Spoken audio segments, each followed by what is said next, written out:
Hello Jharkhand एलईजी में आप सभी का स्वागत है। आज शुरू करता हूं झारखंड जीके का marathon class number second. Class one इसका आप लोग नहीं देखे होंगे तो जरूर देख लीजिएगा, आपके लिए काफी ज्यादा फ्रूटफुल रहेगा।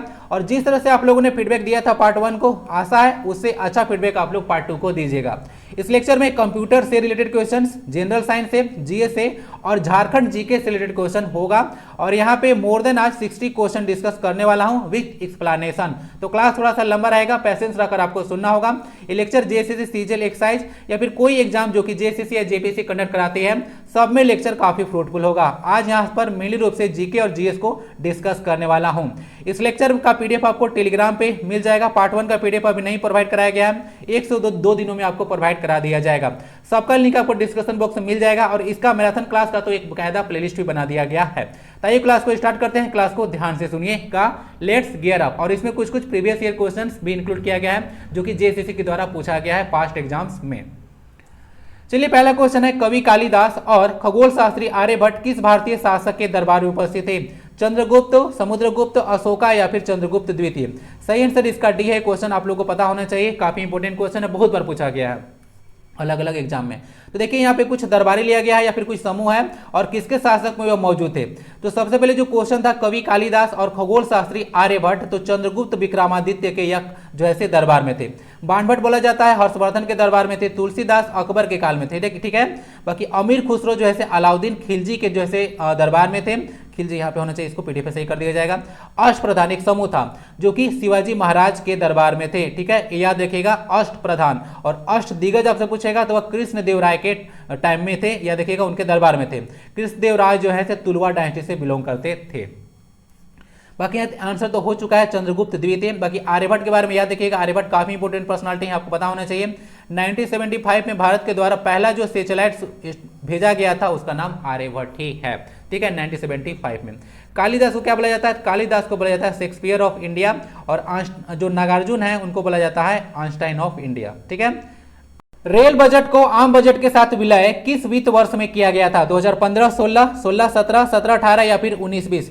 इस क्वेश्चन का आप लोग आंसर दीजिए अगर किसी को पता हो तो, क्योंकि एक हिस्टोरिक डिसीजन था जिस समय इसको विलय किया गया था, काफी ज्यादा न्यूज में रहा था। तो चलिए कुछ बात कर लेते हैं। सबसे पहले तो जब भारत में अंग्रेज आए थे तो उन लोग का पर्पस क्या था? यहाँ पे डेवलपमेंट करना? बिल्कुल नहीं, ऐसा कोई पर्पस नहीं था। भारत में जब अंग्रेज आए थे तो सिर्फ और सिर्फ अपना डेवलपमेंट में फोकस करते थे, यानी कि अपना पैकेट को गर्म करने की कोशिश करते थे। तो उन लोग को सामान को अगर एक जगह से दूसरी जगह ले जाना होता था तो उन लोग रेलवे का यूज करते थे और काफी ज्यादा उन लोग काम करते थे। जैसे कोयला है या फिर कोई सामान है उसको एक जगह दूसरी ले जाना है तो रेलवे को बोला जाता है कि ये चीपेस्ट मोड ऑफ ट्रांसपोर्ट है, तो इसका इन लोग प्रयोग करते थे और काफी ज्यादा काम करते थे, क्योंकि इन लोग को अल्टीमेटली जो है एक जगह दूसरे सामान ले जाना होता था और उसको विदेशों में फिर भेजना होता था बेचने के लिए, और उन लोग लाभ जो है अर्जित करते थे। तो जो नॉर्मल बजट होता है उससे इन लोग अलग जो है रेल बजट पेश करते थे, क्योंकि इस पर इन लोग को ज्यादा खर्च करना पड़ता था, ठीक है। तो समझ लीजिएगा इस तरह की कहानियां, सामान को एक जगह दूसरी जगह ले जाने के लिए रेल का काफी ज्यादा प्रयोग किया जाता था, इसीलिए इन लोग जो है रेल बजट अलग से पेश करते थे।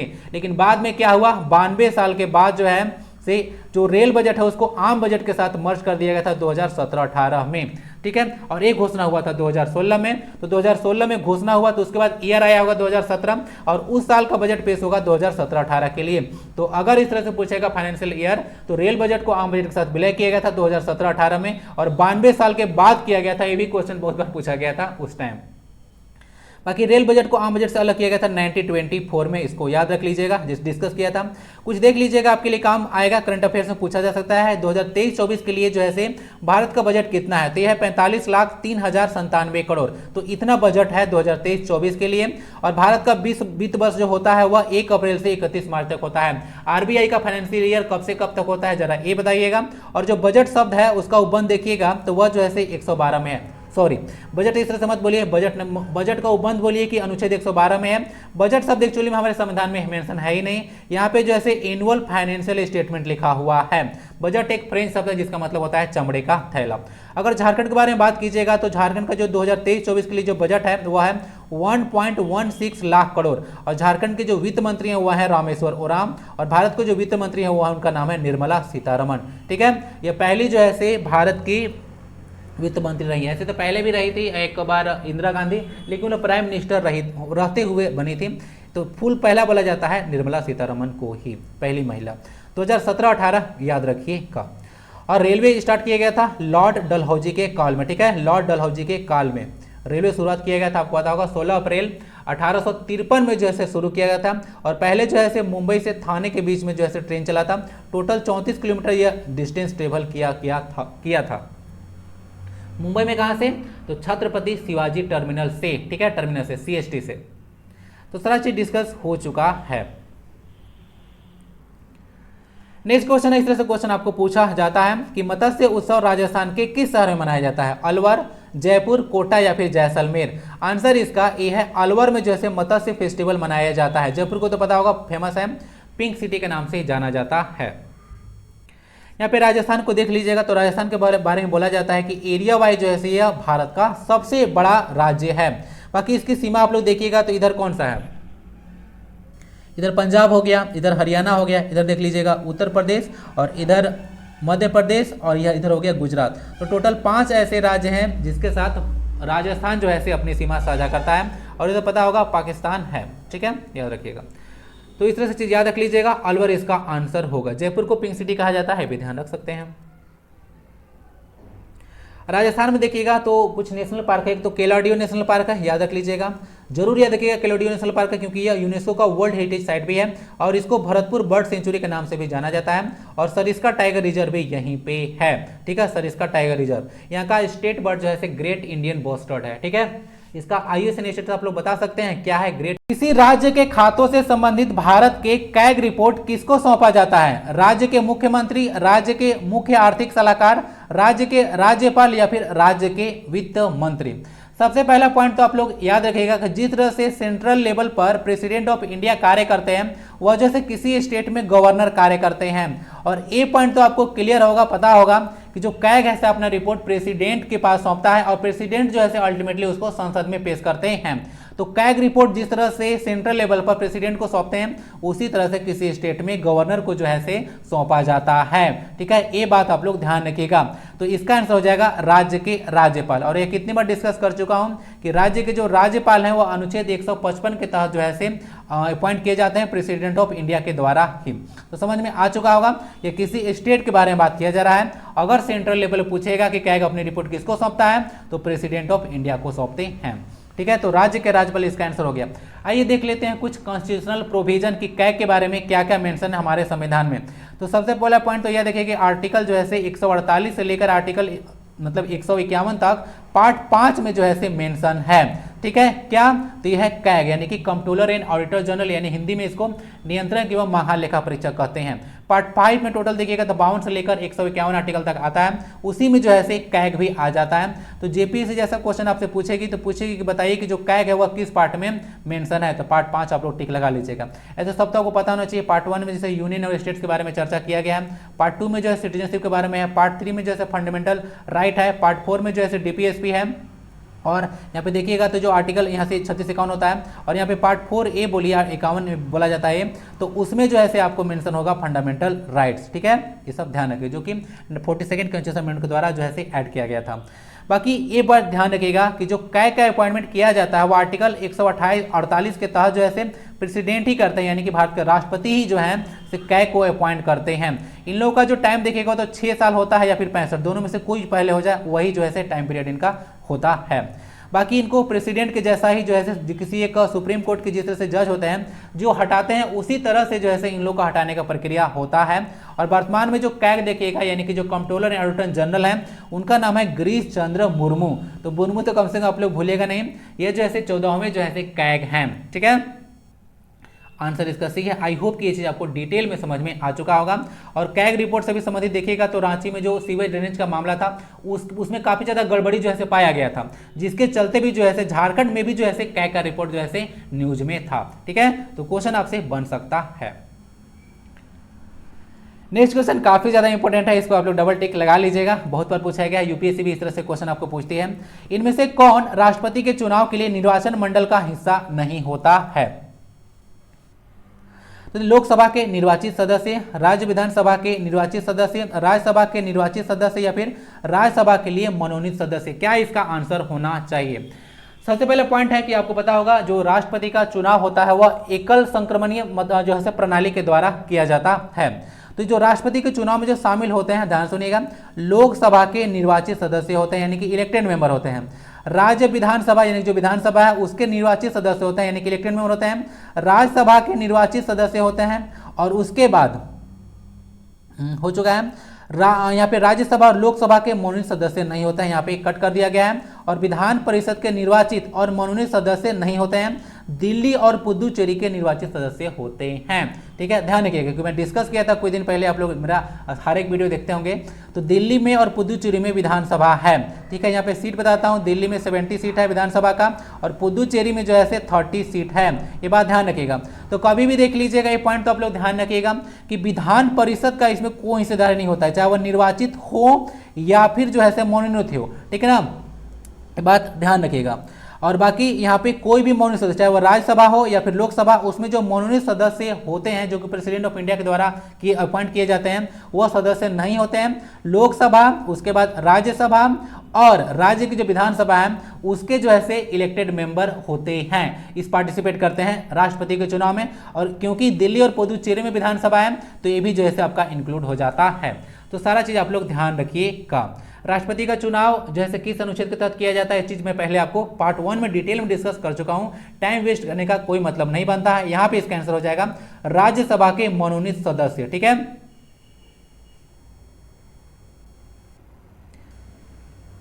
लोकसभा में 2 और राज्यसभा में 12 मेंबर को जो है मनोनीत किया जाता है राष्ट्रपति के द्वारा। टोटल 14 होता है संसद में। ठीक है, मनोनीत सदस्य होते हैं।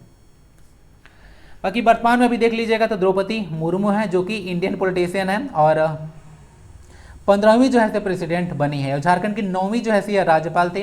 और जो है सबसे लंबे समय तक गवर्नर रहने का भी रिकॉर्ड जो है इन्हीं के नाम पर है। और ये भारत की पहली महिला आदिवासी राष्ट्रपति बनी थी। ठीक है, याद रखिए 2022 में इनका अपॉइंटमेंट किया गया था। ये उड़ीसा से बिलोंग करती हैं। रायरंगपुर से पहले ये विधायक थी। इनमें से कौन सा शास्त्रीय नृत्य शैली केरल से जुड़ा हुआ है? तो बहुत इजी है, भरतनाट्यम, कुचिपुड़ी, कथकली या फिर ओडिसी। तो कथकली जो है केरला में परफॉर्म किया जाता है। तो केरला का ये जो शास्त्रीय नृत्य है यानी कि इसको क्लासिकल डांस बोला जाता है। टोटल भारत में 8 जो है क्लासिकल डांस है और 9वां को कभी कभी 6 को कभी कभी 9वां क्लासिकल डांस का दर्जा दिया जाता है। आंसर इसका सही है। बाकी भारत में जो 8 शास्त्रीय नृत्य है क्लासिकल डांस है उसको जो है डायरेक्ट आपसे कितनी बार पता नहीं अलग अलग एग्जाम में क्वेश्चन पूछा गया है। तो सबसे पहले भरतनाट्यम कहाँ का है? तो भरतनाट्यम जो है तमिलनाडु का है। तो इसको देख लीजिएगा, तमिलनाडु का। उसके बाद कथक है। तो कथक का भी तुरंत डिस्कस किया था, कथकली किया था। कथक देखिए वो पूछेगा ना, तो ऐसे तो नॉर्थ इंडिया टिक लगा लीजिएगा और नहीं तो यूपी जो है टिक लगा लीजिएगा। उसके बाद कथकली है डिस्कस किया था केरला। कथकली और मोहिनीअट्टम दोनों केरला का ही है, ये बात ध्यान रखिएगा। बाकी कुचिपुड़ी आंध्र प्रदेश का है। ये भी आपसे क्वेश्चन पूछते हैं कहाँ का है, तो आंध्र प्रदेश का है। मणिपुरी मणिपुर का है, डाउट नहीं होगा। उसका तो हो चुका है ओडिसी उड़ीसा का है और सात्रिया आसाम का है। तो 8 के 8 आप लोग को माइंड में क्रिस्टल क्लियर होना चाहिए। पता नहीं है कितनी बार एग्जाम में पूछा जा चुका है। कथकली इसका आंसर होगा। चलिए मूव करते हैं नेक्स्ट क्वेश्चन की ओर। नेक्स्ट है आर्थिक मामलों के कैबिनेट मंत्री, सीएसीपी यहाँ बोला गया है commission on agriculture cost and prices. उसी के द्वारा जो है बाद में जो है डिस्कस किया जाता है क्या रखना है, लेकिन यह जो है सिफारिश आर्थिक मामलों के कैबिनेट मंत्री करती है। कितने फसलों पर जो है न्यूनतम समर्थक मूल्य यानी कि एमएसपी दिया जाता है? सबसे पहले पॉइंट तो आपके लिए एक क्लियर होना चाहिए कि एमएसपी आखिर सरकार देती क्यों है, क्या जरूरत है ऐसा देने का। तो एमएसपी का फुल फॉर्म होता है मिनिमम सपोर्टेड प्राइस, यानी कि किसान जो है उन लोगों को अपना जो है खेती कर रहे हैं तो कम से कम जो है इतना तो जो है पैसा उन लोगों को मिलना ही चाहिए कि उनका भी जैसे जीवन चलना चाहिए। अगर मान लेते हैं कि किसान जो है 100 रुपया खेती में लगाया, जस्ट मान लेते हैं, और उसको जो है लगाया लेकिन पूरा नुकसान देखते देखते उसको 150 रुपया जो है खर्चा हो चुका है ये सब। तो बताइए कि कोई खेती करना चाहेगा और खेती करना नहीं चाहेगा तो बताइए कि आपका पेट कैसे भरेगा। मम्मी को भी मैं घर में बोलता हूँ कि खेती मत करवाओ, खेती मत करवाओ। तो छोटा वैसे तो ज़्यादा लार्ज स्केल हमारे घर में होता नहीं है, फिर भी मम्मी बोलती है कि अगर सब कोई ऐसी सोचेगा तो फिर खाएगा क्या फिर सब लोग। ठीक है, तो अच्छा है, चलिए जो भी हो तो सब देख लीजिएगा।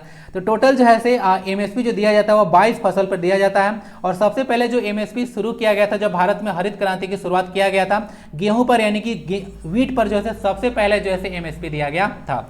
तो 22 फसल याद रखिएगा। कहीं कहीं आपको आंसर जो है 23 में मिल जाएगा, लेकिन उस पर एमएसपी नहीं दिया जाता है, थोड़ा सा टर्म चेंज है। फेयर एंड रेम्युनेटिव प्राइस दिया जाता है शुगर केन पे। तो शुगर केन को अगर ऐड कर लिया जाए तो टोटल 23 क्रॉप हो जाएगा जिस पर एमएसपी सरकार एमएसपी तो 22 में देती है और जो है शुगर केन पे एफआरपी दिया जाता है। तो आंसर इसका सी हो गया 22। तो 22 याद रखिएगा। नेक्स्ट है आप जनरल साइंस से कुछ क्वेश्चन है। इलेक्ट्रोप्लेटिंग प्रक्रिया में विद्युत प्रवाह के लिए सॉरी, इलेक्ट्रोप्लेटिंग जो प्रक्रिया होता है वो विद्युत प्रवाह के किस प्रभाव पर कार्य करता है, लेकिन जो इलेक्ट्रोप्लेटिंग प्रोसेस होता है वह इलेक्ट्रिक करंट के किस जो है से इफेक्ट पर कार्य करता है, चुंबकीय प्रभाव, रासायनिक प्रभाव, ऊष्मीय प्रभाव या फिर गैर रासायनिक प्रभाव। तो यह जो है इसका केमिकल इफेक्ट पर कार्य करता है। अगर देखते होंगे इलेक्ट्रोप्लेटिंग तो क्या होता है, इलेक्ट्रोप्लेटिंग अगर कॉपर पे करना है तो एनोड बनाया जाता है, इम्प्योर मेटल जो सॉरी जो प्योर मेटल होता है उसको जो है एनोड बनाया जाता है, सॉरी या जो इम्प्योर मेटल होता है उसको एनोड बनाया जाता है, और जो प्योर मेटल होता है जिसको आपको इलेक्ट्रोप्लेटिंग करना है उसी को, वही मेटल आपको लेना होगा। यहाँ तक इसमें जो इलेक्ट्रोलाइट लेना होता है साल्ट सॉल्यूशन वो भी उसी का होना चाहिए। तो इम्प्योर मेटल बन गए, यहाँ पे मान लेते हैं कॉपर है तो कॉपर इम्प्योर मेटल है। तो जैसे ही इसको जो है इलेक्ट्रिक करंट इसको पास किया जाता है तो ये थोड़ा गलता है, सॉल्यूशन मिलता है और उसके बाद जो यहाँ पे शुद्ध है प्योर मेटल है तो इस पर धीरे धीरे ये डिपॉजिट हो जाता है, और जो गंदगी यहाँ पे आता है उसको एनोड मड कहा जाता है, एनोड पंख हिंदी में आप लोग पढ़े होंगे। तो यह जो है केमिकल इफेक्ट पर आधारित है क्योंकि यहाँ पे केमिकल रिएक्शन होता है। तो डिटेल में समझ गए होंगे, यह रासायनिक प्रभाव पर कार्य करता है। गैल्वेनाइजेशन में किसी मेटल पर जिंक का जो है परत चढ़ाया जाता है, ये बात ध्यान रखिएगा।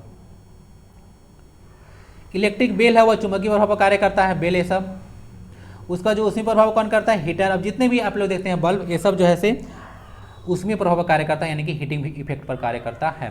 भारत ने टोक्यो ओलंपिक में कुल कितने मेडल जीते, 3, 4, 2 या फिर 7। सही आंसर इसका डी है, 7 मेडल जो है भारत के द्वारा टोक्यो ओलंपिक 2020 में जीता गया था। ऐसे गेम ये 2022 में हुआ था। तो इंडिया को देख लीजिएगा, टोक्यो ओलंपिक में 2020 जीता गया जिसमें टोटल मेडल 7 था, 1, 2 और 4, यानी कि 1 जो है से गोल्ड है, 2 है सिल्वर है और 4 जो है से ब्रॉन्ज मेडल जीता गया था। और जो 1 जीता गया ना गोल्ड, वो आपके लिए काफी ज्यादा इंपॉर्टेंट है। यह जीता गया नीरज चोपड़ा जी के द्वारा, और एक जीते हैं जेवलिन थ्रो में, ठीक है, जेवलिन थ्रो, इनको गोल्डन बॉय के नाम से ही जाना जाता है। और एक तो इस पर बुक भी है, Neeraj Chopra the golden boy. कौन लिखे हैं, नवदीप सिंह गिल, एनएसजी कमांडो हो गया यहाँ पे, ठीक है, तो भूलिएगा नहीं, यहाँ पे लिखा हुआ भी है सारा। मीराबाई चानू सिल्वर जीती थी वेट लिफ्टिंग में, रवि कुमार दाहिया सिल्वर जीते थे रेसलिंग में, और लवलीना बोर्गेन थे ब्रोंज मेडल जीती थी बॉक्सिंग में, पीवी सिंधु याद रखिएगा ब्रोंज मेडल जीती थी बैडमिंटन में, बजरंग पुनिया ब्रोंज मेडल जीती थी रेसलिंग में जीते थे, और मेल हॉकी टीम भी जो है से ब्रोंज मेडल जीता, ठीक है, ये बात ध्यान रखिएगा। और अगर भारत के बारे में अगर पूछिएगा कि सबसे ज्यादा जो है मेडल किस में जीता है, तो हॉकी में जैसे भारत सबसे ज्यादा जैसे गोल्ड जीता है ओलंपिक में, ठीक है, ये बात ध्यान रखिएगा, गोल्ड के बारे में बात कर रहा हूँ। तो आंसर इसका 7 हो चुका है। टोक्यो ओलंपिक काफी इंपोर्टेंट क्वेश्चन है, सारा डिटेल में डिस्कस कर दिया। यहाँ से क्वेश्चन आएगा तो मुझे नहीं लगता है कि इतना से ज्यादा आपसे क्वेश्चन पूछा जाएगा, ठीक है, सारा चीज है। नेक्स्ट क्वेश्चन है, भारत किस वर्ष ओलंपिक खेलों की मेजबानी करेगा, 2028, 2032, 2036 या फिर 2040। सही आंसर इसका सी है 2036। सबसे पहले पॉइंट है 2024 में जो ओलंपिक गेम्स होने वाला है वो जैसे पेरिस में होने वाला है, 2028 में जो है लॉस एंजलिस में होने वाला है, और लॉस एंजलिस में बोला जा रहा है कि क्रिकेट को भी जो शामिल कर लिया जाएगा। उसके बाद 2032 आता है, वह जो है आपका मेलबर्न ऑस्ट्रेलिया में होगा। उसके बाद 2036 में देख लीजिएगा एक गेम होने वाला है इंडिया में, तो ऐसा बोला जा रहा है कि इसको होस्ट जो है से इंडिया करेगा, ठीक है। तो आंसर इसका सी है 2036, आप लोग याद रखिएगा। चलिए कुछ बात कर लेते हैं ओलंपिक्स खेलते हैं। सबसे पहले जो ओलंपिक के पिता माने जाते हैं उनका नाम है पियरे डी कुबर्टिन। 1894 देख लीजिएगा, ये जो है इंटरनेशनल ओलंपिक कमेटी की स्थापना इनके द्वारा किया गया था। कंफ्यूज मत कीजिएगा, स्थापना किया गया था 1894 में, लेकिन पहला जो ओलंपिक गेम हुआ था वह 1896 में हुआ था ग्रीस का कैपिटल एथेंस में। बाकी ओलंपिक गेम अब तक देखिएगा तो 3 बार सस्पेंड भी हो चुका है, 1916 में सस्पेंड हो चुका है फर्स्ट वर्ल्ड वार के चलते। उसके बाद यहाँ पे देख लीजिएगा 40 में सस्पेंड हो चुका है, और एक बार 44 में भी हुआ था, तो फर्स्ट वर्ल्ड वार के चलते हुआ था और ये सेकेंड वर्ल्ड वार के चलते सस्पेंड हुआ था। बाकी आपके लिए इंपॉर्टेंट पॉइंट ये रहेगा कि सबसे पहला जैसे विंटर ओलंपिक कब से शुरू किया गया था, तो एक शुरू किया गया था 1924 में, जिसमें फ्रांस में हुआ था। तो ये बात आप लोग ध्यान रखिएगा।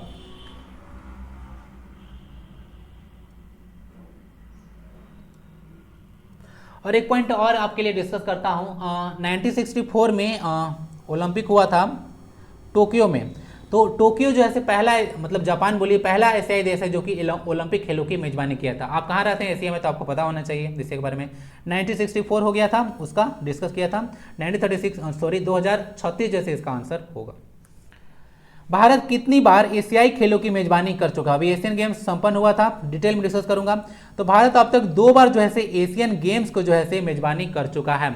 सबसे पहला जो एशियाई खेल हुआ था 1951, वह देख लीजिएगा, यह दिल्ली में ही हुआ था एशियन गेम पहला बार। तो यह जो है से फर्स्ट एडिशन को एक किया था भारत, और दूसरा 1982 में किया था। तो 2 बार जैसे भारत एशियाई खेलों की मेजबानी कर चुका है। एशियाई खेल 2022 देख लीजिएगा, ये जो है अभी हाल में हुआ था 2023 में। क्यों? क्योंकि कोविड-19 फिर से बढ़ने लगा था, जिसके चलते उस समय गेम जैसे कंडक्ट नहीं कराया गया था। तो यह हांगजू चाइना में हुआ था। भारत का स्थान इसमें कितना रहा? तो चौथा रहा था, और टॉप स्थान पे चाइना था, याद रखिएगा। भारत के द्वारा जैसे कुल मेडल कितना जीता गया था? 127, बाकी 107, 28 इसमें गोल्ड था, 38 इसमें सिल्वर और 41 इसमें ब्रॉन्ज था। चाइना टॉप पे था। बाकी अभी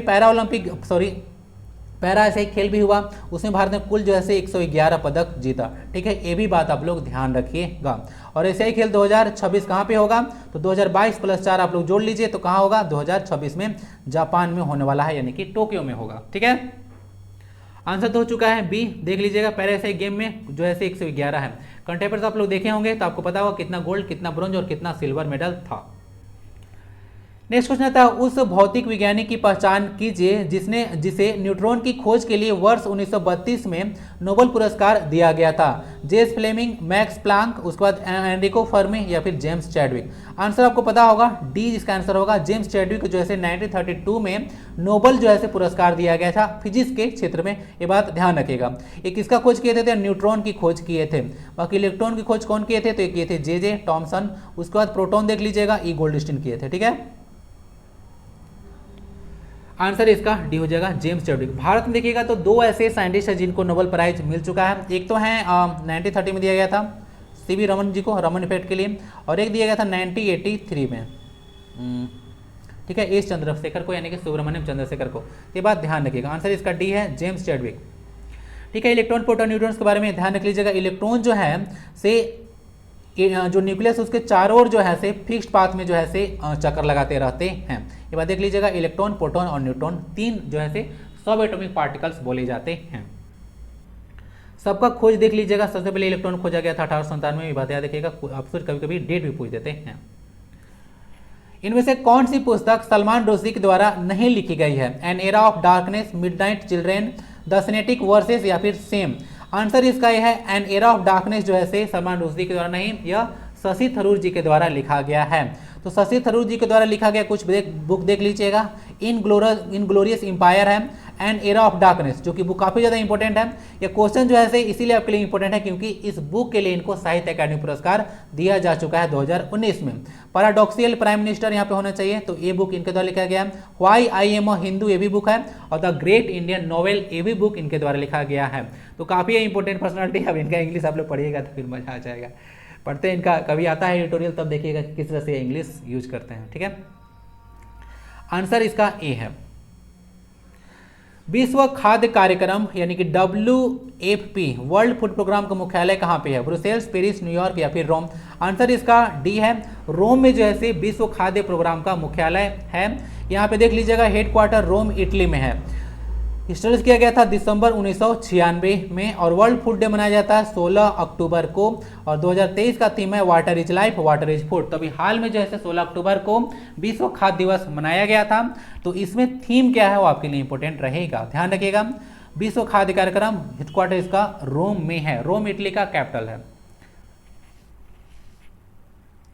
श्रीलंका के वर्तमान राष्ट्रपति अक्टूबर 2023 में कौन है? रानिल विक्रमसिंघे, मैत्रीपाला सिरिसेना, गोटाबया राजपक्षे या फिर दिनेश गुणवर्धने। तो इनका भी नाम है रानिल विक्रमसिंघे। यह जो है से वर्तमान में राष्ट्रपति है। श्रीलंका के प्रधानमंत्री देखिएगा तो दिनेश गुणवर्धने हैं, और श्रीलंका आजाद हुआ था 1948 में। और कुछ एक्सरसाइज देख लीजिए। पहले तो मित्र शक्ति है, यह मिलिट्री एक्सरसाइज है भारत और श्रीलंका के बीच में। इसको कैसे आप लोग याद रखिएगा, तो कैसे किया जाए, विभीषण जी क्या थे? श्रीलंका के पर्सन थे, और राम जी इंडिया के थे। ठीक है, तो राम जी और विभीषण जी के बीच में क्या था? मित्रता था ना। तो मित्र शक्ति याद रखिएगा, ये जो है श्रीलंका, इंडिया और श्रीलंका के बीच में है। यह एक जो है मिलिट्री एक्सरसाइज है, ये बात ध्यान रख लीजिएगा। बाकी स्लाइनेक्स भी है, इसका फुल फॉर्म होता है श्रीलंका इंडिया नेवल एक्सरसाइज। तो यह नेवी का है, इंडिया और श्रीलंका के बीच कंडक्ट कराया जाता है। और पाक स्टेट पूछेगा कि पाक स्टेट किसके बीच में है, तो भारत और पाकिस्तान मत लगाइएगा, गलती हो जाएगा। पाक स्टेट इंडिया और श्रीलंका के बीच में है। और यहाँ पे सिंघाला कमेटी भी पाया जाता है श्रीलंका में, याद होगा लीटे वाला कॉन्सेप्ट था, राजीव गांधी की हत्या भी हो गया था इसी के चलते। तो सारा चीज डिस्कस कर दिया, आंसर रानिल विक्रमसिंघे हो जाएगा। और विश्व की पहली महिला प्रधानमंत्री कौन थी? एस भंडारनायके थी ना, 1966 में बनाई गई थी। और वो थी, डेट एग्जैक्टली मुझे, ईयर एग्जैक्टली मुझे अभी माइंड पे नहीं है, वो थी एस भंडारनायके, वो श्रीलंका की थी, याद रखिएगा। डेट आप लोग देख लीजिएगा, नहीं तो आप लोग को डिस्कशन बॉक्स में डाल दिया जाएगा कि वो कब जो है प्राइम मिनिस्टर बनी थी, अचानक से कभी माइंड से निकल जाता है।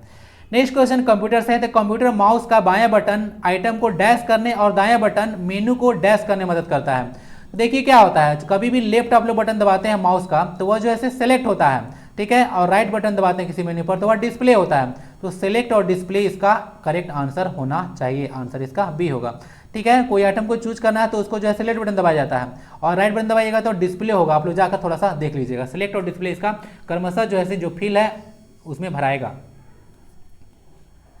कंप्यूटर कीबोर्ड पर जो प्रिंट स्क्रीन की होता है वह किस रेंज से संबंधित है? टाइपिंग की, फंक्शन की, कंट्रोल की या फिर स्पेशल पर्पस की? सही आंसर इसका डी है। ये जो प्रिंट स्क्रीन की है वह स्पेशल पर्पस की के अंतर्गत इंक्लूड किए जाते हैं और इसको कभी कभी बोलिए देखिएगा तो शॉर्टकट की भी कहा जाता है। इन लोग का यूज करके शॉर्टकट की बनाया जाता है। तो टैब की है, कैप्स लॉक है, उसके बाद इंटर है, अल्ट है, कंट्रोल है, नुम लॉक है, उसके बाद शिफ्ट है, बैकस्पेस है, ये सब जैसे स्पेशल पर्पस की के अंतर्गत आते हैं। और फंक्शन की संख्या कंप्यूटर कीबोर्ड पर जो है 12 होता है और टोटल कीबोर्ड देखिएगा कीबोर्ड पर की संख्या 104 से 108 तक होता है, ठीक है। ये नंबर वैरी करता है।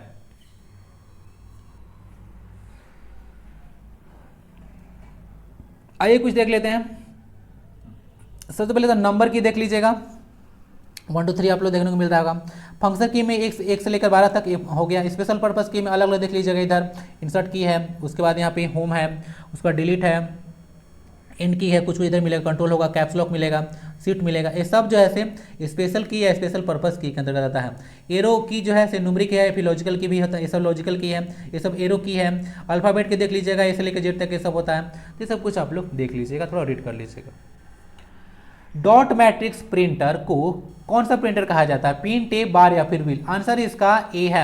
जो डॉट मैट्रिक्स प्रिंटर है वो क्या करता है? पिन का यूज करके या फिर तार का यूज करके जो है प्रिंटिंग करता है, इसीलिए इसको जो है पिन प्रिंटर के नाम से भी जाना जाता है। डॉट मैट्रिक्स प्रिंटर जो है एक इंपैक्ट प्रिंटर का एग्जाम्पल है, ध्यान रखिएगा। और प्रिंटर जो है एक आउटपुट डिवाइस है। आंसर इसका ए हो जाएगा, dot matrix printer. Google Chrome में किसी वेबसाइट को फेवरेट में ऐड करने के लिए किस शॉर्टकट की का प्रयोग किया जाता है? तो गूगल क्रोम में जाएगा तो कुछ इस तरह से आपको आइकन देखने को मिलेगा, इस तरह का आइकन, ठीक है, स्टार जैसा होता है।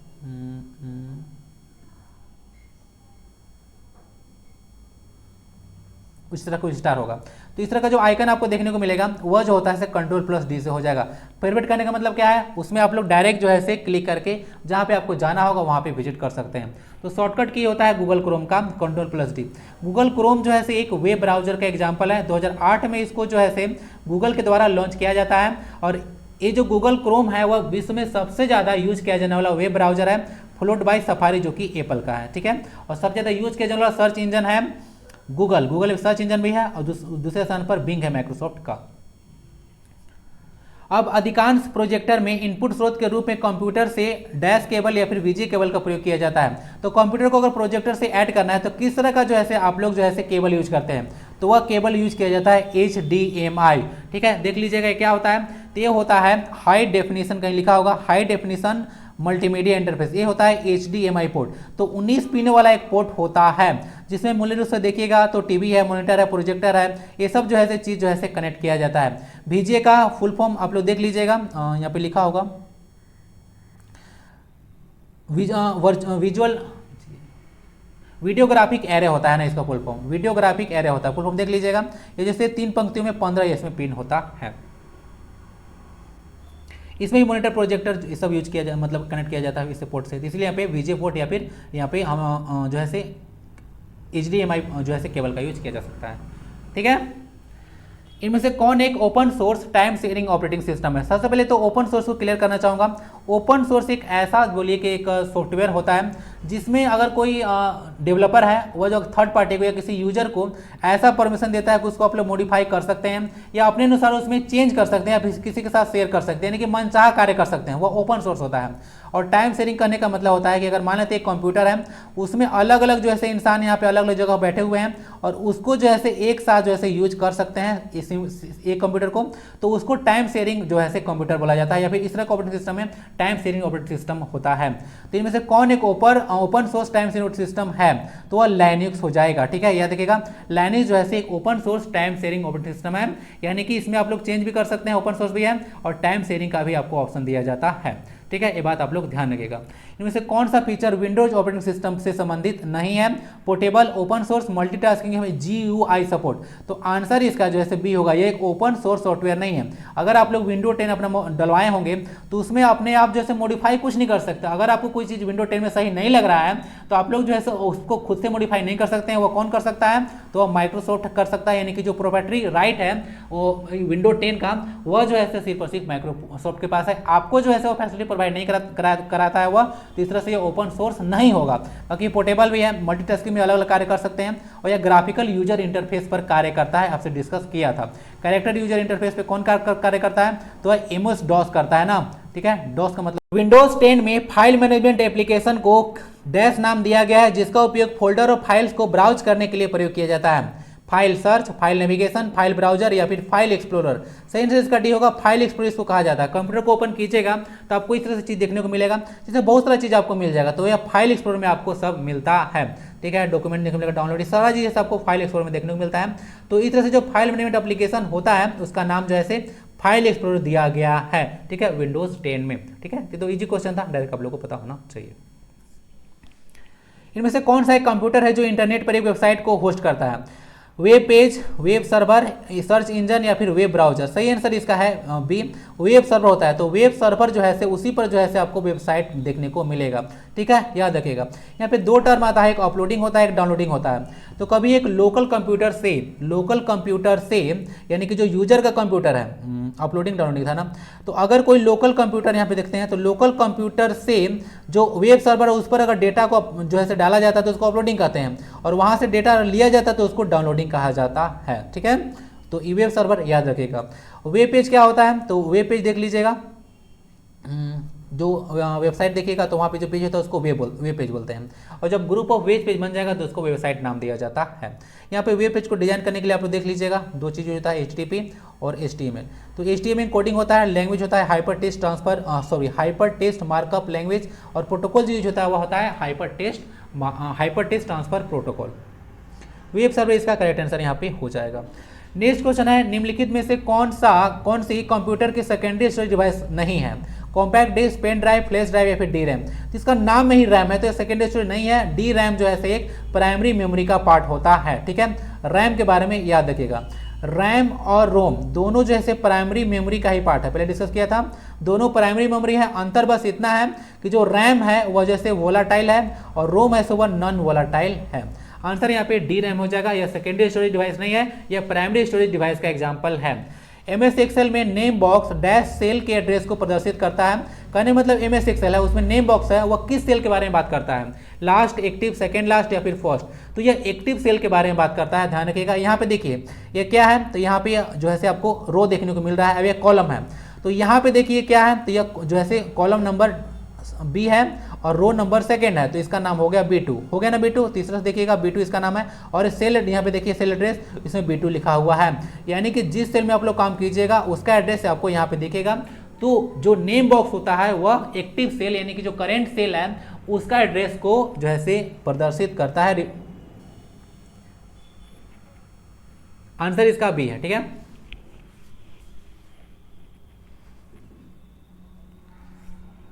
वर्कशीट में सेल के मान दर्ज करते समय किसी प्रविष्टि को रद्द करने के लिए किसका प्रयोग किया जाता है। करने मतलब कोई सेल है, कोई वैल्यू आप लोग जो है इंटर कर दे लेकिन वो गलत है तो उसको आपको हटाना है, तो उसको एस्केप की बटन दबा दिया जाता है। आराम से जो है सारा जो है आपका जो प्रविष्टि है यानी कि इनपुट किए हैं वह सब डिलीट हो जाएगा। ठीक है, एस्केप की इसका आंसर हो जाएगा। बाकी कुछ शॉर्टकट देख लीजिएगा, शॉर्टकट की सेल या फार्मूला बार में एंट्री को रद्द करना है तो जो है एस्केप की होता है। फार्मूला बार को यह विस्तृत करना है, संचित करना है यानी कि लार्ज करना है या फिर शॉर्ट करना है तो Ctrl+Shift+U का प्रयोग किया जाता है। नीचे सेल में जाना है, उसके बाद एक सेल में आपका काम हो गया तो उसको नीचे जाना है तो इंटर प्रयोग कर लीजिए। टेस्ट के अंत में लाना है कर्सर को तो Ctrl+End हो गया।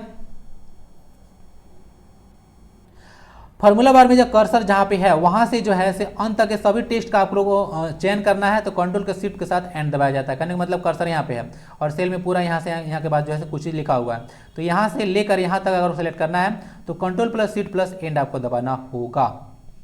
और एक कर्सर को एंड में ले जाना है, कर्सर यहाँ पे है, यहाँ पे ले जाना है, तब जो है कंट्रोल प्लस एंड यूज किया जाता है। तो ये सब कुछ इंपॉर्टेंट शॉर्टकट कीज है। MS एक्सेल का है तो उसको ध्यान रखिएगा, ठीक है। MS एक्सेल माइक्रोसॉफ्ट के द्वारा डेवलप है, नाम है ये MS।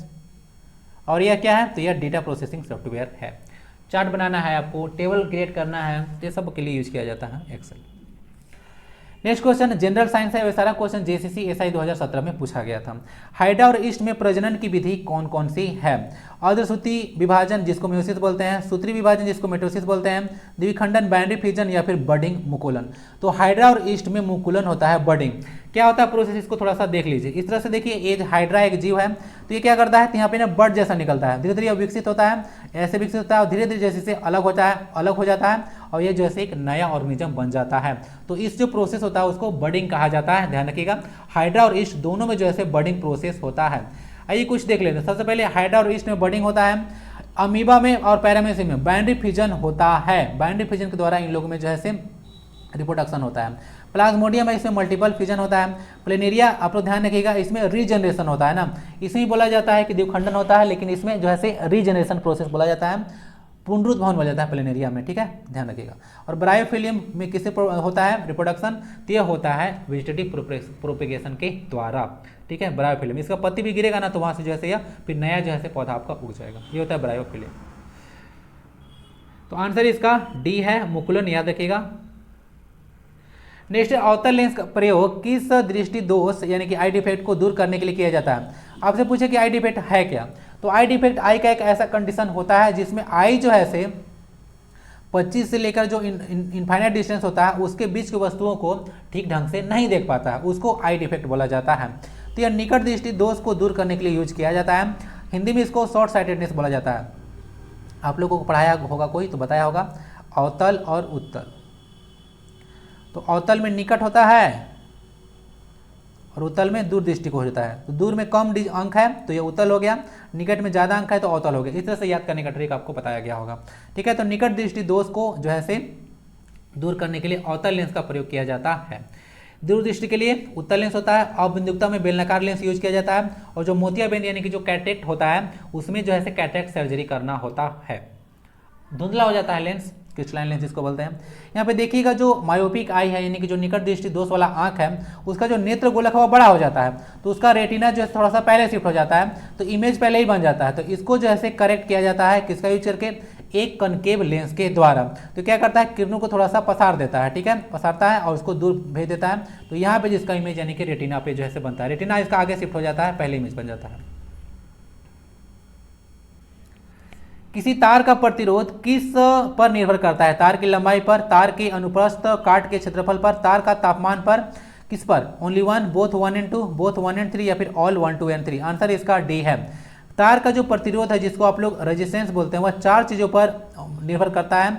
जो चीज़ यहाँ पे दिया हुआ नहीं है वह है आपका नेचर, ठीक है, तो नेचर। तो तार की लंबाई यानी कि जो रेजिस्टेंस होता है वह डायरेक्टली प्रोपोर्शनल होता है लेंथ का, इन्वर्सली प्रोपोर्शनल होता है एरिया का, और नेचर पे डिपेंड करता है और साथ साथ टेम्परेचर पे डिपेंड करता है। टेम्परेचर अगर बढ़ेगा तो तार का प्रतिरोध भी जो है बढ़ जाता है, ये सब बात ध्यान रखिएगा। तो इस तरह से कंबाइन किया जाता है। तो यहाँ पे R = ρL/A आता है। इस फार्मूला को याद रखिएगा, हो सकता है इस पर न्यूमेरिकल भी आपसे एग्जाम में पूछ दिया जाए। यह जैसे रजिस्टिविटी है जिसको स्पेसिफिक रेजिस्टेंस बोला जाता है। Specific resistance is the resistance of a material having unit length and unit area of cross section, यानी कि अगर 1 मीटर लेंथ लिया जाए और 1 मीटर एरिया लिया जाए तो उस केस में जो रेजिस्टेंस आएगा उसको स्पेसिफिक रेजिस्टेंस बोलते हैं। विशिष्ट प्रतिरोध हिंदू वालों इसको कहा जाता है। फिर बोलेंगे कि फिर इंग्लिश बोलता हूँ। हो चुका है। अगर रेजिस्टिविटी पूछेगा ना, ये वाला रेजिस्टिविटी इसको रो बोलते हैं, तो सिर्फ और सिर्फ नेचर और टेम्परेचर पर डिपेंड करता है, ध्यान रखिएगा। विद्युत क्षेत्र रेखाएं अंग्रेजी वालों मैग्नेटिक फील्ड लाइंस कहा जाता है, एक दूसरे के साथ प्रतिच्छेद नहीं करती है। बताना है कि ट्रू है कि फॉल्स है। ट्रू है, फॉल्स है, true under high potential difference, falls under high potential difference. तो कोई मतलब नहीं बनता, यह स्टेटमेंट बिल्कुल का बिल्कुल गलत है। कोई भी कंडीशन हो यह गलत का गलत ही रहेगा। तो यह बिल्कुल फॉल्स है, ठीक है। विद्युत क्षेत्र रेखाएं कभी भी जो है एक दूसरे के साथ प्रतिच्छेद नहीं करते यानी काटते नहीं। यह electric field line. Electric field बोला जाता है, अगर मैग्नेट को देखिएगा तो नॉर्थ पोल से जैसे इलेक्ट्रिक फील्ड लाइन निकलता है और साउथ पोल में जाकर एंड करता है। तो बोला जाता है कि कभी अगर मैग्नेटिक फील्ड लाइन एक दूसरे से कट जाएगा तो क्या होगा। तो देखिएगा तो क्या होता है कि मैग्नेटिक फील्ड लाइन जो होता है ऐसे एक पॉइंट पर जहां भी देखिएगा तो उसके टेंजेंशियल डायरेक्शन में मैग्नेटिक जो है फील्ड का डायरेक्शन होता है, यानी कि मैग्नेटिक फील्ड का वैल्यू होता है। तो एक वैल्यू यहाँ पे इस डायरेक्शन में हो गया और यहाँ पे जो है इसको कीजिएगा तो इधर भी वैल्यू हो गया। तो एक जगह पर दो वैल्यू कैसे आ सकता है, ठीक है। तो यह जो है कॉन्सेप्ट ही गलत हो जाता है, इसीलिए बोला जाता है कि मैग्नेटिक फील्ड लाइन जो है एक दूसरे को प्रतिच्छेद नहीं करती है, ठीक है, ध्यान रखिएगा। मैग्नेटिक फील्ड का ऐसा यूनिट टेस्ला होता है। यह एक मैग्नेटिक फील्ड वेक्टर क्वांटिटी है। फॉल्स यह स्टेटमेंट है। जैसे से में क्वेश्चन पूछा गया था। जल को शीतलक यानी कि कूलेंट के रूप में प्रयोग क्यों किया जाता है, किस गुण की तरफ किया जाता है? लो डेंसिटी, इजी अवेलेबिलिटी, लो स्पेसिफिक हीट या फिर हाई स्पेसिफिक हीट? तो आंसर इसका डी है, हाई स्पेसिफिक हीट। कहने का मतलब क्या है, वाटर जो है से ज़्यादा हीट को जो है एब्जॉर्ब करता है और ये गर्म हो जाता है। ज़्यादा से ज़्यादा हीट को जो है अदर लिक्विड की तुलना में ये एब्जॉर्ब करता है, इसीलिए इसको जो कि रेडिएटर में इसका यूज किया जाता है। तो कार्य समय देखे होंगे जो है पानी डाला जाता है, क्योंकि वो जो इंजन हीट को जनरेट करता है उसको वाटर जो है एब्जॉर्ब कर लेता है और ज़्यादा हीट को एब्जॉर्ब करता है अदर लिक्विड्स की तुलना में। तो इसका स्पेसिफिक हीट हाई होता है। अगर देखिएगा तो वाटर का स्पेसिफिक हीट देखिएगा तो 1 कैलोरी पर ग्राम पर डिग्री सेल्सियस है, ठीक है। ये बात आप लोग ध्यान रखिएगा। तो 1 कैलोरी में 4.2 जूल होता है, ये भी आप लोग ध्यान रख सकते हैं। यहाँ पे सारा चीज़ लिखा हुआ है। कोई भी लिक्विड से ज़्यादा जो है हीट को एब्जॉर्ब कर सकता है, इसीलिए कूलेंट के रूप में इसका यूज किया जाता है वाटर का। संयोजी इलेक्ट्रॉन्स, जिसको वैलेंस इलेक्ट्रॉन्स बोला जाता है, वे इलेक्ट्रॉन्स होते हैं जो परमाणु के डैश कक्षा में मौजूद होते हैं। Outer most, inner most, middle या फिर नन ऑफ दिस। तो जो आउटर मोस्ट ऑर्बिट में जो इलेक्ट्रॉन्स होते हैं उन्हीं को जो संयोजी इलेक्ट्रॉन यानी कि वैलेंस इलेक्ट्रॉन भी कहा जाता है, ठीक है। यहाँ पे देख लीजिएगा, ये आयरन लिया हुआ है, 26 इसका एटॉमिक नंबर होता है। तो बाहरी कक्षा में कितने इलेक्ट्रॉन? तो 2 इलेक्ट्रॉन है, यानी कि इसका वैलेंसी 2 होगा, वैलेंस इलेक्ट्रॉन 2 होगा, ठीक है, ये बात ध्यान रखिएगा। और 4 या 4 से ज़्यादा इलेक्ट्रॉन आता है तो उसको 8 में से घटा लिया जाता है, आपको पता होगा, वैलेंसी निकालने के लिए। तो आउटर मोस्ट होगा, ये भी याद रखिएगा, संयोजी इलेक्ट्रॉन होता है वैलेंस इलेक्ट्रॉन, और जो वैलेंस इलेक्ट्रॉन होता है जो आउटर मोस्ट ऑर्बिट में इलेक्ट्रॉन होता है। और वैलेंस क्या होता है? तो combining capacity of an atom. Atom मत बोलिए, एलिमेंट बोलिए। चावल के पानी में क्या पाया जाता है? कार्बोहाइड्रेट, प्रोटीन, वसा या फिर स्टार्च? आंसर इसका ये है, चावल के पानी में जो है कार्बोहाइड्रेट जो है काफ़ी मात्रा में पाया जाता है। चावल पानी जिसको माड़ बोला जाता है, नाम सुने हैं, ग्रुवेल इसको अंग्रेजी में बोला जाता है, माड़ को, ठीक है। इसको पीजिए, ये भी जैसे काफ़ी पौष्टिक होता है, पेट के लिए भी आपका अच्छा रहेगा और काफ़ी एनर्जी आपको प्रोवाइड करेगा। क्योंकि कार्बोहाइड्रेट्स को क्या बोलते हैं? कार्बोहाइड्रेट फैट्स को, कार्बोहाइड्रेट फैट्स को एनर्जी गिविंग फूड्स बोलते हैं, और जो प्रोटीन होता है उसको बॉडी बिल्डिंग फूड्स कहा जाता है, ठीक है, ये बात ध्यान रखिएगा। सदिश राशि वह मात्रा होती है जो परिमाण और डैश से वर्णित होती है। तो परिमाण के साथ दिशा भी इसमें पाया जाता है। तो सदिश यानी कि वेक्टर क्वांटिटी का डेफिनेशन दिया जाता है कि वेक्टर क्वांटिटी वैसे क्वांटिटी है जिसमें क्या हो, जिसमें जो है मैग्नीट्यूड होना ही चाहिए, साथ ही साथ उसमें डायरेक्शन भी होना चाहिए, तब जो है ये वेक्टर होगा, अदरवाइज वेक्टर नहीं होगा। कुछ वेक्टर और स्केलर यहाँ पे देख लीजिए, लेंथ है, एरिया है, वॉल्यूम है, स्पीड है, मास है, डेंसिटी है, pressure, temperature, energy, entropy, work है, पावर, ये सब कुछ स्केलर क्वांटिटी है। बाकी डिस्प्लेसमेंट है, वेलोसिटी, एक्सेलरेशन है, उसके बाद मोमेंटम है, फोर्स है, लिफ्ट है, ड्रैग है, थ्रस्ट है, वेट, ये सब जो है वेक्टर क्वांटिटी के अंतर्गत आते हैं, ठीक है। मास और वेट में अंतर होता है, ठीक है, W=mg होता है। मास एक स्केलर क्वांटिटी है और वेट जैसे वेक्टर क्वांटिटी है। वेट अगर अर्थ पर बात कीजिएगा तो एक फोर्स होता है जो कि अर्थ जो है अटैक करती है किसी ऑब्जेक्ट को अपनी सेंटर की ओर। किसी तत्व के नाभिक में स्थित प्रोटॉनों और न्यूट्रॉनों की कुल संख्या को क्या कहा जाता है? तो इसको एटॉमिक मास नंबर कहा जाता है, कंफ्यूज मत कीजिएगा। प्रोटॉनों और न्यूट्रॉन को क्या कहा जाता है? तो उसको एटॉमिक मास कहा जाता है, ठीक है, या मास नंबर बोल सकते हैं। आपसे संख्या पूछा है तो एटॉमिक मास नंबर टिक लगाइएगा, न कि मास नंबर लगाइएगा, ठीक है। मास नंबर लगाइएगा तो गलत हो जाएगा, एटॉमिक मास नंबर होना चाहिए, क्योंकि प्रोटॉनों और न्यूट्रॉनों की कुल संख्या आपसे पूछा है, ठीक है। यहाँ पे देख लीजिएगा, ये सब है। इलेक्ट्रॉन, प्रोटॉन, न्यूट्रॉन तो पहले भी दिखा चुका हूँ।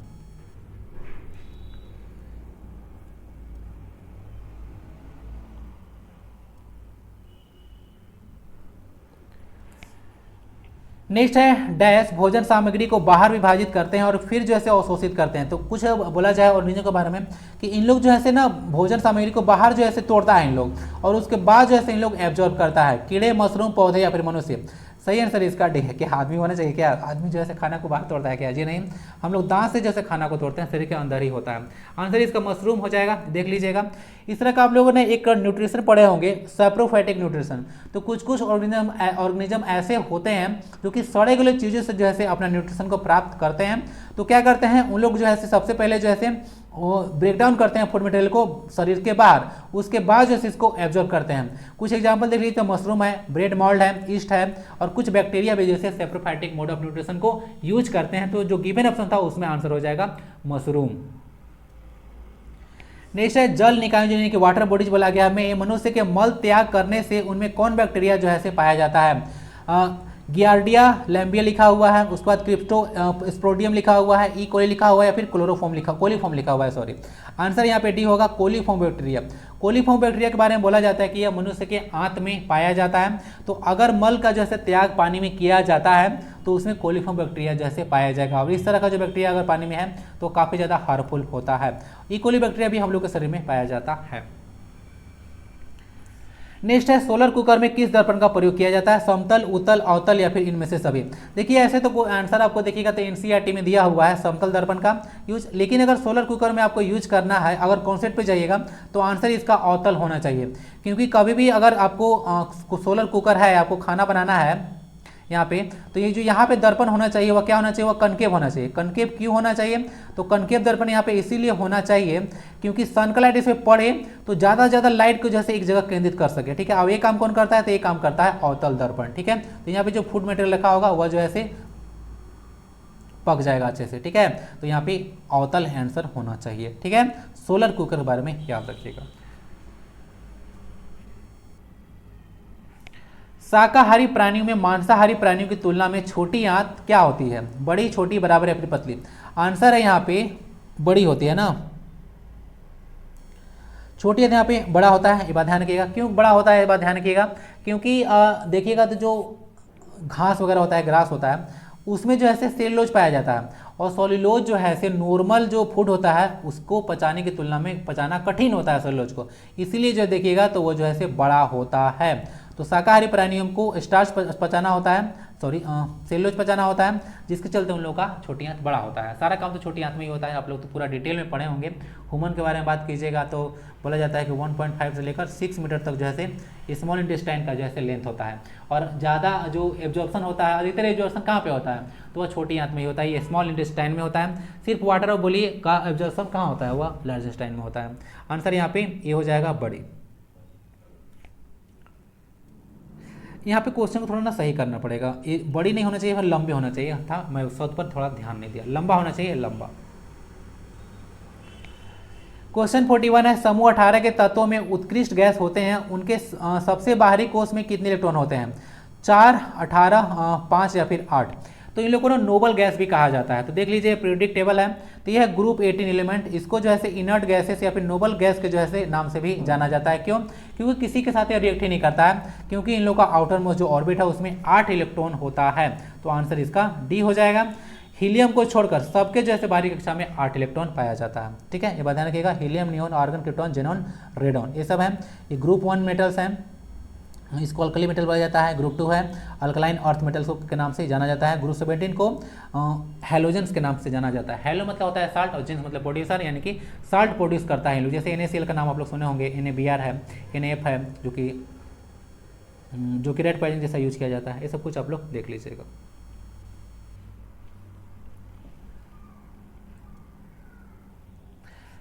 नेक्स्ट टॉपिक होगा झारखंड जीके से। तो झारखंड में दुमका के अलावा 3 नए उप राजधानियां प्रस्तावित हैं, उनमें से कौन एक नहीं है? चाईबासा, मेदिनीनगर, जमशेदपुर या फिर गिरिडीह?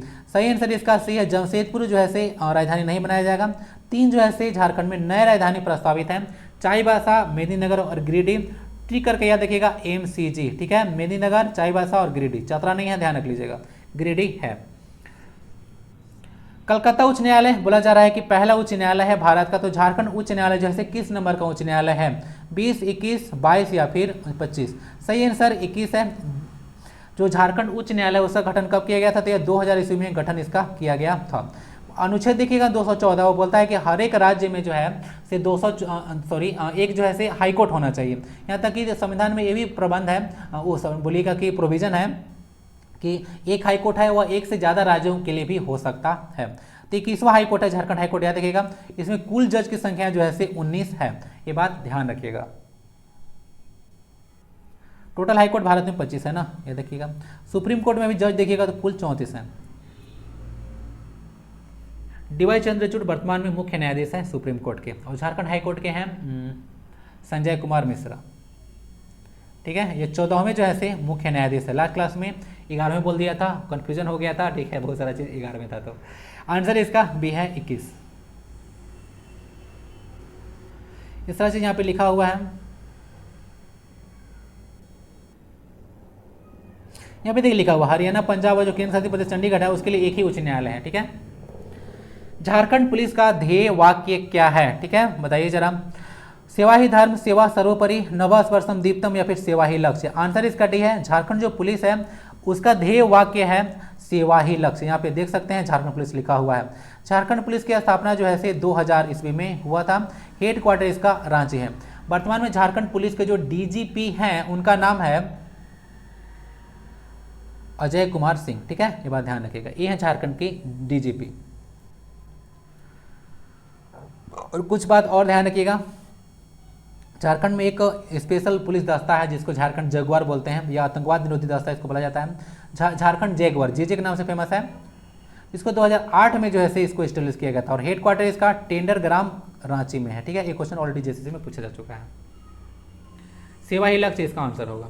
नेक्स्ट क्वेश्चन है, झारखंड आर्थिक सर्वेक्षण 2022-23 के अनुसार राज्य में कुल राष्ट्रीय राजमार्ग यानी कि नेशनल हाईवे के बारे में बात किया जा रहा है कि लंबाई कितना है? 3140, 3240, 3340 या फिर 3440? सही आंसर इसका हो जाएगा 3340। आंसर इसका सही है। 3340 किलोमीटर जो है से झारखंड में कुल जो है से राष्ट्रीय राजमार्ग की लंबाई है।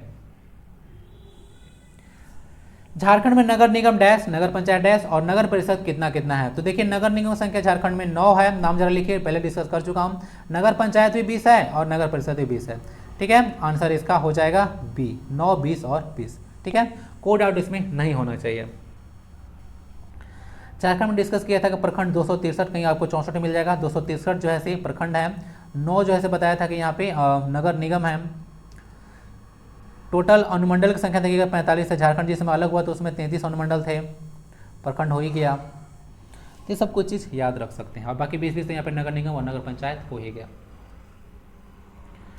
सन 2001 में होना चाहिए, क्वेश्चन को थोड़ा ठीक कर दूंगा। 2001 में कितने नए जिलों का निर्माण किया गया था? 3, 4, 5 या फिर 6? सही आंसर इसका बी है, 4 नए जिलों का निर्माण किया गया था। याद आ रहा है कौन कौन है? देख लीजिए कौन कौन है। पहले तो लातेहार है, यह 19वां जिला था, इसीलिए आपके लिए इंपॉर्टेंट है। झारखंड गठन के बाद पहला जो जिला बना था वह बना था लातेहार 2001 में। ये 4 अप्रैल 2001 को बना था। उसके बाद सेम ईयर देख लीजिए, जामताड़ा, सिमडेगा और सरायकेला खरसावां सब 2001 में ही बना था। सबका डेट थोड़ा अलग है। तो ये तो 4 अप्रैल 2001 में बना। उसका ये पलामू से इसको अलग किया गया था। जामताड़ा को देख लीजिएगा 26 अप्रैल 2001 को दुमका से इसको बनाया गया था। उसका सिमडेगा बना 30 अप्रैल 2001 को, या गुमला से इसको अलग किया गया। उसका सरायकेला खरसावां को बनाया गया 30 अप्रैल को। तो सारा का सारा अप्रैल ही है, 4, 26, 30 और उसके बाद यहाँ पे 30 है। तो इसको देख लीजिएगा, वेस्ट सिंहभूम से इसको अलग किया गया था। उसके बाद खूंटी डिस्ट्रिक्ट आया, उसको 12 सितंबर 2007 को अलग किया गया रांची से। और 24वां जिला आया 12 सितंबर 2007 को ही, रामगढ़, वो है हजारीबाग से इसको अलग किया गया था। तो टोटल 6 डिस्ट्रिक्ट आप लोग देख लीजिएगा अब तक बन चुके हैं। झारखंड गठन के बाद 2001 में जो है 4 नए डिस्ट्रिक्ट का निर्माण किया गया था। ये सब क्वेश्चन पूछा नहीं गया, ये सब क्वेश्चन मेरे माइंड का प्रोडक्ट है। झारखंड में पहली बार राष्ट्रपति शासन कब लगाया गया था? 19 जनवरी 2007, 19 जनवरी 2008, 19 जनवरी 2009 या फिर 19 जनवरी 2010? सही आंसर इसका सी है, 19 जनवरी 2009। देखिएगा तो अब तक झारखंड में यानी कि जो आर्टिकल 356 है उसका यूज 3 बार किया जा चुका है। पहला बार यूज किया गया था 19 जनवरी 2009 में, 30 दिसंबर 2009 तक यह चला था। सैयद सित्ते उस समय गवर्नर थे और सीएम जो थे उस समय शिबू सोरेन थे। तो बाद में इनका पावर छीन गया होगा। सेकेंड टाइम लगा 2010 में, 1 जून 2010 से 11 सितंबर 2010 तक रहा। उसमें शिबू सोरेन ही सीएम थे और MH Farooq prime minister governor थे। और एमएच फारूक के टाइम में ही जो 34वां नेशनल गेम हुआ था झारखंड में, जिसमें झारखंड 5वां स्थान पे रहा था। ठीक है, और लास्ट बार लगा था 2013 में, 18 जनवरी 2013। ठीक है, अर्जुन मुंडा मुख्यमंत्री थे और सैयद अहमद उस समय गवर्नर थे। ये सब कुछ याद रखिएगा। झारखंड में सबसे अधिक प्रखंड वाला जिला डैश और सबसे अधिक अनुमंडल वाला जिला डैश है। सबसे अधिक प्रखंड कहाँ पे है? तो यह है पलामू में। और सबसे अधिक जो ये तो आंसर ही हो गया, सॉरी, सबसे जो ज़्यादा अनुमंडल है वह है आपका गिरिडीह। तो आंसर हो जाएगा आपका पलामू और गिरिडीह। आंसर ही दे गया था यहाँ पे, डी इसका आंसर होगा। ठीक है, तो बात ध्यान रखिएगा, गिरिडीह में 4 जो है अनुमंडल है और ये झारखंड का सबसे ज़्यादा अनुमंडल वाला जिला है। सबसे ज़्यादा प्रखंड पलामू में है, 21 यहाँ पे टोटल प्रखंड हैं। गढ़वा में 20 है और रांची में 18। ठीक है, याद रखिएगा, 1 2 3 है ना, ये गढ़वा है, ये रांची है। झारखंड के पुराने प्रतीक चिन्ह के डिजाइनर कौन थे? सैदलो, बिलाट, बिमल जलान, बिमल पटेल या फिर अमिताभ पांडे? तो आंसर इसका डी है, अमिताभ पांडे जो थे पुराने प्रतीक चिन्ह के डिजाइनर थे। जो 4 जे था उसके बीच में जो अशोक चक्र था उसके बारे में बात किया जा रहा है। तो ये राष्ट्रीय डिजाइन संस्थान अहमदाबाद के थे, वो अमिताभ पांडे, तो वही जो डिजाइन किए थे। बाकी अभी जो वर्तमान में आप लोग देख रहे हैं नया लोगो, उसका डिजाइन जो है से ऐसे नहीं किया गया है। ठीक है, नॉर्मल जो है इसको एडोप्ट किया गया था 14 अगस्त को और उसको घोषित कर दिया गया था 15 अगस्त 2020 को। तो 15 अगस्त 2020 से जैसे नया लोगो प्रभावी है, ये बात ध्यान रखिएगा। सैदलो बिलाट तो पता होगा, झारखंड के राजभवन के डिजाइनर थे। बिमल जो जालान है आरबीआई के पूर्व गवर्नर है और जो बिमल पटेल हैं वह वर्तमान में जो संसद भवन बनाया गया है उसके जैसे डिजाइनर है बिमल पटेल। झारखंड के अलावा किस राज्य का राजकीय पुष्प पलाश है? मध्य प्रदेश, केरल, कर्नाटक या फिर उत्तर प्रदेश? आंसर डी है, उत्तर प्रदेश का भी राष्ट्रीय पुष्प पलाश ही है। जरा इसका साइंटिफिक नेम लिखिएगा। बाकी केरल और कर्नाटक का स्टेट एनिमल एलिफेंट है। क्यों इंपॉर्टेंट है आपके लिए? क्योंकि ये झारखंड का भी स्टेट एनिमल एलिफेंट ही है। ठीक है, तो झारखंड, केरल और कर्नाटक तीनों का स्टेट एनिमल एलिफेंट है। उत्तर प्रदेश और झारखंड का स्टेट बोलिए फ्लावर पलाश है। 2011 की जनगणना के अनुसार सबसे अधिक जनसंख्या वृद्धि दर वाला जिला कौन सा है? इसका आंसर ना कोडरमा है, 43.42। ठीक है, 42 बोलिए, 4 2 बोलिए। तो इतना जो है से वृद्धि दर्ज किया था जो कि सबसे ज़्यादा था झारखंड में। तो कोडरमा डिस्ट्रिक्ट को याद रखिएगा। 2011 की जनगणना के अनुसार देखिएगा तो ये जो है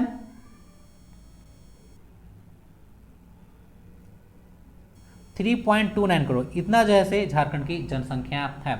इसमें देखिएगा तो हम लोग जो है पॉपुलेशन वाइज 14वां स्टेट है ना, 14वां स्टेट है भारत में और 2.72% पूरा भारत का जितना पॉपुलेशन है उसका हमारा पॉपुलेशन है 2.72%। कोडरमा डिस्ट्रिक्ट देख लीजिएगा, 10 अप्रैल 1994 को बनाया गया था। हजारीबाग से एरिया 1655 किलोमीटर स्क्वायर है। सब डिवीजन 1 है, ब्लॉक संख्या यहाँ पे 6 है, म्यूनिसिपल कॉर्पोरेशन 3 है, विलेज यहाँ पे 717 है। इसको मेगा कैपिटल ऑफ कोडरमा कहा जाता है। और डीबीसी का जो पहला मल्टीपर्पज डैम था जिसका नाम है तिलैया 1953 में, ये बराका रिवर पे है। और माँ जो कि चंचला देवी का शक्तिपीठ भी है कोडरमा में।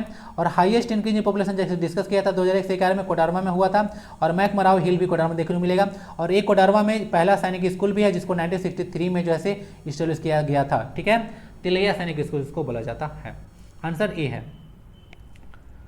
झारखंड में सर्वाधिक एसी वाला और सर्वाधिक एसी वाला जिला डैश और सर्वाधिक एसटी वाला जिला डैश है।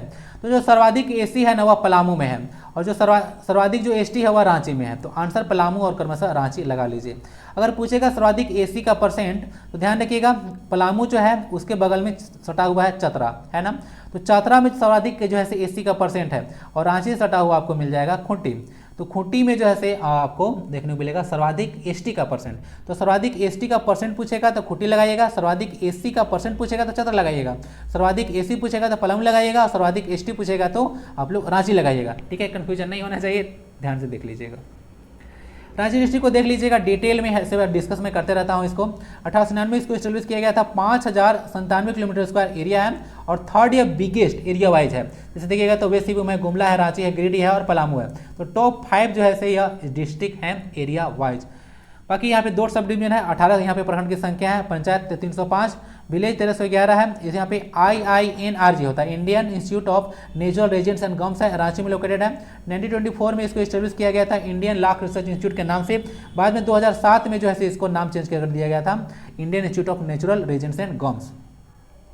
सेंट्रल इंस्टीट्यूट ऑफ यहाँ पे साइकाट्री भी है, भारतीय मानसिकता संस्थान बोला जाता है। कांके पागलखाना आप लोग बोलते होंगे। 1918 में स्टेब्लिश इसको किया गया था। झारखंड देखिएगा तो जो पहला मेगा फूड पार्क बनाया गया था वो गेतलसूद रांची में स्टेब्लिश स्थित है। और जो लाइन ऑफ कैंसर है वह जो है कांके रांची से पास करता है, बात ध्यान रख लीजिएगा। और लार्जेस्ट डिस्ट्रिक्ट है पॉपुलेशन वाइज, ठीक है, रांची डिस्ट्रिक्ट में देखिएगा पॉपुलेशन वाइज सबसे बड़ा कौन है, तो यह रांची है। ई रिवाज कौन है, तो पश्चिमी सिंहभूम है, यहाँ पे तो लिखा हुआ था वैसे सिंहभूम। रांची जैसे एक वर्ड है जो कि कुड़ुक भाषा का यह शब्द है, देख लीजिएगा, जिसका मतलब होता है रहने दो। और बिरसा मुंडा एथलेटिक स्टेडियम में यहाँ पे होटवा रांची में मिलेगा। और 34वां नेशनल गेम यहीं पे हुआ था। एचईसी रांची में भी है, एचईसी रांची में है, इसको बोलते हैं हैवी इलेक्ट्रॉनिक्स कॉर्पोरेशन लिमिटेड। और 1950 में इसको एस्टेब्लिश किया गया था, 58 में चेकोस्लोवाकिया की मदद से।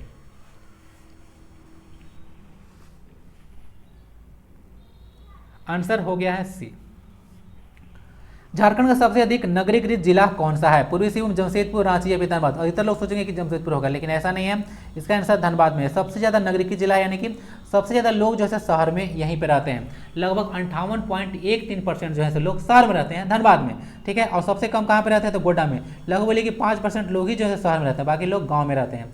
और ऐसे झारखंड का डेटा देखिएगा तो लगभग जो है 76% जो आबादी है वो जैसे गांव में रहती है, और जो 24% आबादी है वह शहरों में रहती है। ओवरऑल डेटा के बारे में बात कीजिएगा तो 2017 में जो शुरू किया गया था पीटीजी डाकी योजना, वह किसके लिए शुरू किया गया था, विधवाओं के लिए, बीपीएल परिवार के लिए, 14 से 24 वर्ष की युवतियों और महिलाओं के लिए, या फिर आदिम जनजाति के लिए।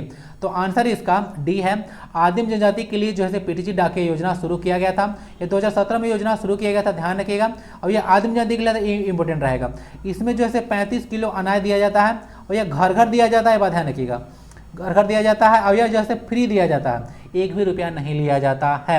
यह जो है आदिम जाति के लिए है। झारखंड में आदिम जाति संख्या टोटल 8 है, आपको डिस्कस किया था। ये 14 से 24 वर्ष के लिए जो शुरू किया गया था योजना, उसका नाम है तेजस्विनी योजना, 2016-17 में शुरू किया गया था। और विधवाओं के लिए आवास शुरू किया गया था भीमराव अम्बेडकर आवास योजना। टॉलमी ने करतनिया शब्द का प्रयोग किस क्षेत्र के लिए किया था, धनबाद, चाईबासा, नौरतनगढ़ या फिर राजमहल। सही आंसर इसका बी है, चाईबासा के लिए जैसे करतनिया शब्द का प्रयोग किया गया था टॉलमी के द्वारा। ऋग्वेद में असुर जनजाति को किस नाम से संबोधित किया गया है, महिषासुर के वंशज, लोहरा, लिंग पूजक या फिर शिल्पकार। आंसर इसका लिंग पूजक बोला जाता है, लिंग पूजक होगा। इसको शशानों का देव या फिर जो है लिंग पूजक बोला गया है असुर जाति को। असुर जाति को जो है महिषासुर के वंशज माना जाता है, सही बात है, लेकिन ऋग्वेद में यह नाम नहीं है, नाम इसका लिंग पूजक है। झारखंड की सबसे पुरानी यह जनजाति है, ये बात ध्यान रखिएगा। झारखंड में कांस्य युगीन औजारों का प्रारंभकर्ता किसे माना जाता है, बिरहोर, असुर, कोरवा या फिर बिरज। सही आंसर इसका डी है, जो बिरज जनजाति है उसको जो है कांस्य युगीन औजारों का प्रारंभकर्ता माना जाता है। कहने का मतलब इन लोग जो कांस्य युग आया था उसमें जो औजार बनाया गया था इन्हीं लोग के द्वारा पहली बार बनाया गया था। और एक देखिएगा बिरजिया और एक है आपका असुर, इन लोग के द्वारा जो लौह औजार बनाए थे, लोहे से निर्मित औजार जो है बनाया गया था, उसका जो है प्रारंभकर्ता माना जाता है बिरजिया को और असुर जाति को लौह औजारों का प्रारंभकर्ता माना जाता है। इस क्वेश्चन का आंसर बिरजिया होगा। बाहरगंडा और इसको गुफाएं कहाँ पे स्थित हैं, चतरा, गोड्डा, गुमला या फिर हजारीबाग। आंसर इसका डी है, हजारीबाग। तो हजारीबाग में इसको गुफाएं आपके लिए पता होना चाहिए, और इसको गुफाएं से ही जो है सोराई कोबर पेंटिंग निकल कर आया है, ये बात ध्यान रखिएगा। और जो बाहरगंडा है इसमें जो है 39 जो है तांबा के खदानों के जो है अवशेष प्राप्त हुए थे, इसलिए ये जगह इंपॉर्टेंट है, ऑलरेडी क्वेश्चन पूछा जा चुका है। जा का फुल फॉर्म क्या होता है, जा का फुल फॉर्म होता है Jharkhand area autonomous council, Hindi में इसको झारखंड क्षेत्र स्वायत्त परिषद बोला जाता है। 7 अगस्त को बोली इसको नोटिफाई किया गया था 1995 को, और इसे गठन किया गया था 9 अगस्त 1995 को। तो झारखंड एरिया ऑटोनोमस काउंसिल का गठन 9 अगस्त 1995 को हुआ था। इनमें से कौन सुमेलित है, रोमन साम्राज्य के सिक्के बोला जा रहा है सिंहभूम से प्राप्त हुए हैं, इंडो सीथियन सिक्के चाईबासा से प्राप्त हुए हैं, कुषाण कालीन सिक्के रांची से प्राप्त हुए हैं, या फिर इनमें से सभी जो है सुमेलित है। आंसर इसका डी है, सही है, सारा का सारा यहाँ पे सही है। तो सारा देख लीजिएगा, ये जो कुषाण कालीन सिक्के हैं वह रांची से मिल प्राप्त हुए हैं, यानी कनिष्क के काल का यह था, ठीक है, स्थल। काल मत बोली, यानी कि कनिष्क का जो है संबंध रांची से था। इंडो सीथियन सिक्के चाईबासा से मिले हैं, और रोमन साम्राज्य के सिक्के सिंहभूम से, जो कि पता चलता है कि जो झारखंड जो है झारखंड का विदेशों से जो संपर्क था। पलामू के नए किले में दोसा से लाए गए पत्थर से बनाए गए विशाल दरवाजे को किस नाम से जाना जाता है, नागपुर दरवाजा, उसके बाद पलामू दरवाजा, बार हो गया, इसको कुछ ऑप्शन और डाल दूंगा, मेहंदी दरवाजा या फिर कोई ऑप्शन डाल दूंगा। आंसर इसका ए हो जाएगा, नागपुर दरवाजा के नाम से उसको जाना जाता है। अब इसको ना कानपुर करना था, इसको मैं नागपुर कर दिया। ठीक है, तो इसको ना नागपुर दरवाजा के नाम से जाना जाता है, इसको ध्यान रखिएगा। ये जैसे दोसा से लाया गया था मेदिनी राय के द्वारा। अगर पलामू किला के बारे में बात की, जो पुराना किला था उसका निर्माण जो है से प्रताप राय के द्वारा कराया गया था। तो फिर उसके बाद ऊपर जो है से पहाड़ पर जो है से मेदिनी राय के द्वारा जो है से नया किला का निर्माण कराया गया था। वहीं पे ये दरवाजा आपको अभी भी देखने को मिलेगा। मैं तो विजिट कर चुका हूँ, अब है आपकी बारी। ठीक है, तो जाइए और विजिट कीजिए। आंसर इसका ए हो गया। नागवंश की अंतिम राजधानी कौन सी थी? तो यह रातूगढ़ अंतिम राजधानी थी नागवंश का, और सुत्यांब पहली राजधानी था। ठीक है, पता होना चाहिए क्योंकि फनी में को ट्राई का था। सी वंश की जो दूसरी शाखा था उसका संस्थापक कौन थे? 1205 ईस्वी में इसको स्थापना किया गया था, तो वह थे दर्प नारायण सिंह। ठीक है, और जो सी वंश का पहले शाखा था उसका जो है स्थापना काशीनाथ सिंह के द्वारा किया गया था 7वीं शताब्दी में। अब यह 12वीं शताब्दी में किया गया था। दर्प नारायण सिंह सी वंश के दूसरी शाखा के संस्थापक थे, याद रख लीजिएगा। रामगढ़ राज्य की राजधानी सीसिया के संस्थापक कौन थे? हेमंत सिंह, तेज सिंह, बाघ सिंह या फिर दलेल सिंह? आंसर ए होगा। रामगढ़ राज्य की स्थापना 1368 में किसके द्वारा किया गया था? बागदेव सिंह के द्वारा किया गया था, और इनकी राजधानी सीसिया था। ये बात ध्यान रखिएगा। तो आज क्लास में इतना ही। आई होप कि क्लास आपके लिए फ्रूटफुल रहा होगा। क्लास थोड़ा सा लंबा रहता है मैराथन क्लास, तो आप लोग पेशेंस रखकर देखे होंगे और काफ़ी कुछ आप लोग सीखे होंगे। तो फीडबैक जरूर दीजिएगा और दोस्तों के साथ शेयर भी वीडियो को जरूर कर दीजिएगा। तो लाइक शेयर और सब्सक्राइब जरूर कीजिएगा। पीडीएफ टेलीग्राम पे कुछ दिन में सारा प्रोवाइड करा दिया जाएगा, तो टेलीग्राम से जाकर डाउनलोड कर लीजिएगा। वंदे भारतम।